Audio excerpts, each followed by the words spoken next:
السلام علیکم۔ متقی نوجوان کی امانت اور شادی کا حیران کن واقعہ۔ ابا جان مسجد کی امامت بھی کرتے تھے اور بچوں کو دینی تعلیم بھی دیتے تھے۔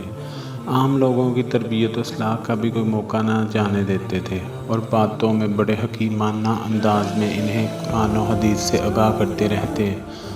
لوگوں کی اصلاح و تربیت کے حوالے سے ان کا جذبہ یہ تھا کہ وہ اکثر فرمایا کرتے تھے، میری کوشش سے اگر ایک شخص بھی جہنم سے بچ کر جنت میں چلا گیا تو میں خود کو کامیاب سمجھوں گا۔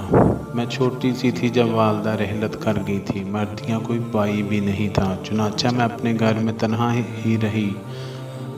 نہ مجھے ابا جان سے پتہ چلا کہ میری امی اکثر قرآن کے مطالعے میں مصروف رہتی اور قرآن کے مطالبہ و معنی سمجھنے میں منہمک رہتی۔ اب میں کچھ بڑی ہو گئی تھی۔ ایک روز ابا جان کسی دور کے سفر پر چلے گئے۔ جانے سے پہلے مجھے ہر طرح کی ضروریات فراہم کر گئے۔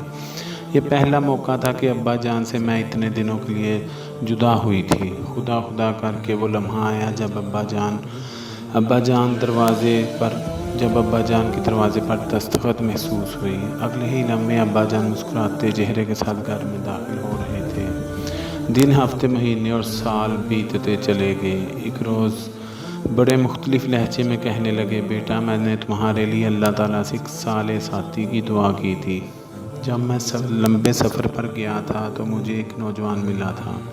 جس علاقے میں وہ نوجوان رہتا ہے اگرچہ وہ بہت دور ہے اور اس نوجوان کو ہمارے علاقے کا کچھ پتہ نہیں، لیکن میرا وجدان کہتا ہے کہ وہ یہاں ضرور آئے گا۔ وہ نوجوان بہت صالح اور ایماندار ہے۔ پھر کچھ سوچتے ہوئے کہنے لگے، سفر وسیلہ ظفر ہوتا ہے۔ میرے لیے بھی وہ سفر نیک شگن کا سبب بنا۔ میں دوران سفر ایک ایسے علاقے میں گیا جس کی آبادی بہت تھوڑی تھی۔ اس گاؤں کے کرب و جوار میں میرے سامان سے وہ قیمتی ہار گر گیا جو تمہاری والدہ کی نشانی تھی۔ میں بہت پریشان ہوا اور ہار تلاش کرنا شروع کر دیا۔ اچانک سے ریرا ایک نوجوان سے ملاقات ہوئی۔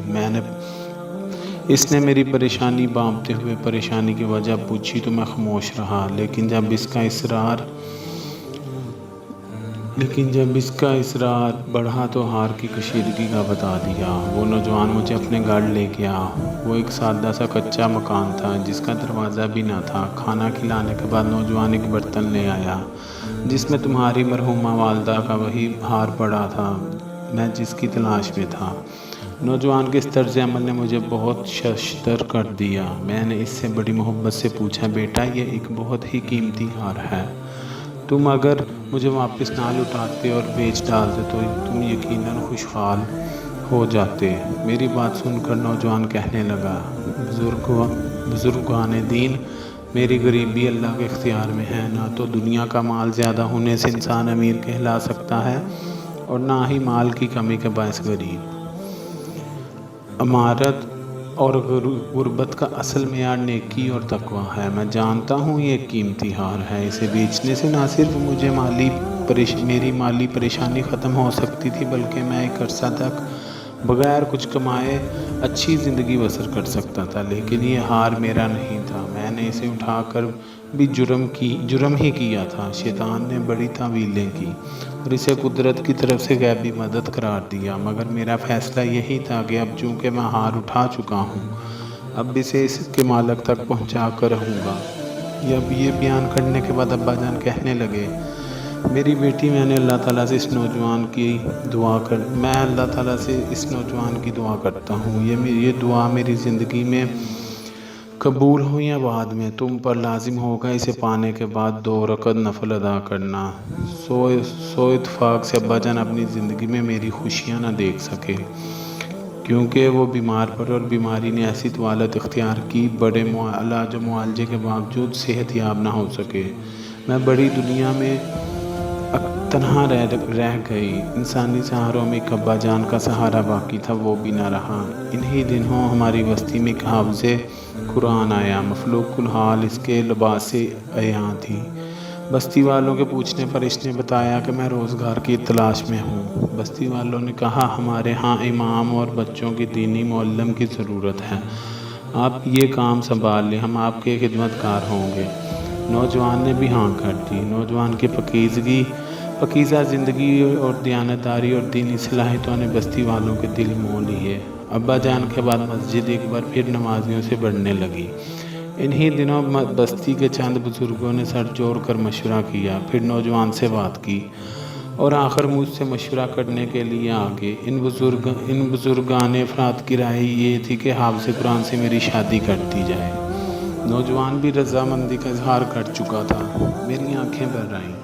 کاش اس وقت میرے والدین بھی ہوتے اور مجھے اپنے ہاتھوں سے رخصت کرتے۔ بہرحال اس نوجوان سے میری شادی ہو گئی۔ جس روز میری شادی ہوئی میں نے اپنے والدہ کا ہار گلے میں پہن رکھا تھا۔ حافظ قرآن نوجوان جو اب میرا شوہر تھا میرے پاس آیا تو ہار دیکھ کر ششدر رہ گیا۔ میں نے اس کی حیرانگی بانپ لی اور وجہ پوچھی تو اس نے سرسری طور پر وہ واقعہ بیان کر دیا جو میں نے اپنے والد محروم سے سن چکی تھی۔ آج وہ پیشے گوئی پوری ہو چکی جو اس نوجوان نے شادی کے بارے میں ابا جان سے کی تھی۔ ابا جان کا تصور ذہن میں آیا تو میری آنکھیں جھلک پڑیں۔